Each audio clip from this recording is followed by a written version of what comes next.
የጦሩ አፍንጫ ናቸው። ሐዲስን መዘዝ ያደርጋሉ። ያንን ሐዲስ አቆሽሻው ያቀርባሉ። ከዚያ በኋላ ሌላው አካል ደግሞ በደንብ እያሰፋ ያቆሽሻዋል ማለት ነው። እነሱ በምን ስም ነው የሚመጡት? በኢስላም ስም ነው የሚመጡት። ሌላው ደግሞ ሌላ ስም ይዞ መጥቶ ይሄው ወንድሞቻችሁ እንዲህ እያሉ እኮ ነው እያለ ይቀጥላል ማለት ነው። ስለዚህ ያለው ነገር ምንድነው? በባሌም በቦሌም በደንብ አድርገው የነሱን ስራ የጠላቶችን ስራ እያሳለጡላቸው ነው ያሉት። ነብዩ ሰለላሁ ዐለይሂ ወሰለም የተናገሩትን ነገር እንኳን ሳይቀር እያቆሸሹ ለማቅረብ በጣም እየጣሩ ነው ያሉት። እየለፉበትም ነው፣ በዚህ ጉዳይ ላይ እየሰሩም ነው ያሉት። ስለዚህ አሁን ምን ልላችሁ ፈልጌ ነው፣ ትናንትና ያንን መልስ ሲሰጥ ምንም ያልተናገሩ ሰዎች ዛሬ ላይ የነሱ ተልእኮ ይሄ ነው ብዬ ስናገር መንጫጫት ጀመሩ። መተው ኮሜንት ላይ መተው እንዲህ ያልክ ነው ማለት ነው፣ ካንተ እንዲህ ያልጠበቅኩም ነበር እንዲህ እያሉ የምን ምን ያለበት ምን አይችልም ነው የሚባለው? ምን ያለበት ምን አይችልም ነው የሚባለው? ተልእኮ ከሌላችሁ ምን አናገራችሁ እናንተ ነው? ወይስ ተልእኮ ነበራችሁ እናንተ የምትፈሩት ሰው እንዳያጋልጣችሁ እየፈራችሁ የነበረው ተልእኮ ነበር? ምን ኮሜንት ላይ አስወራችሁ? ቅድም የሰራሁትን ቪዲዮ ገብታችሁ ማየት ትችላላችሁ። ኮሜንት ላይ ያልተጻፈ ኮሜንት እኮ የለም። 40-60 ኮሜንት እኮ የተጻፈው።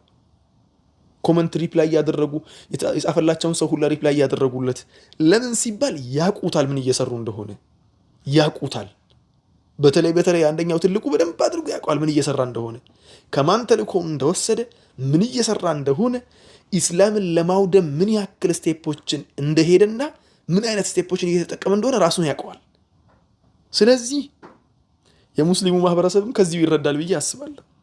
ትናንትና መልስ ሲሰጥ ዝም ብሎ የተቀመጠ ሰው ዛሬ ላይ መልሱን ወደ ጎን ገታ አድርጎ የሱ ማንነት ሲጋለጥበት ብድግ ብሎ አላህ ስብሓነሁ ወተዓላ ቁርአን ላይ ምን እንደሚል ታውቃላችሁ?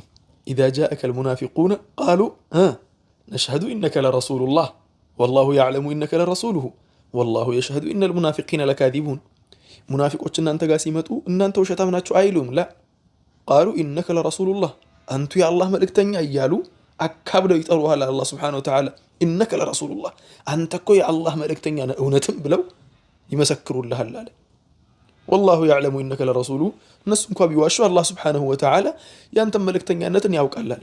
ወላሁ የሽሀዱ ኢነል ሙናፊቂነ ለካዚቡን ሙናፊቆች ውሸታቸውን ነው እየመጡ አሁን ምን ይላሉ?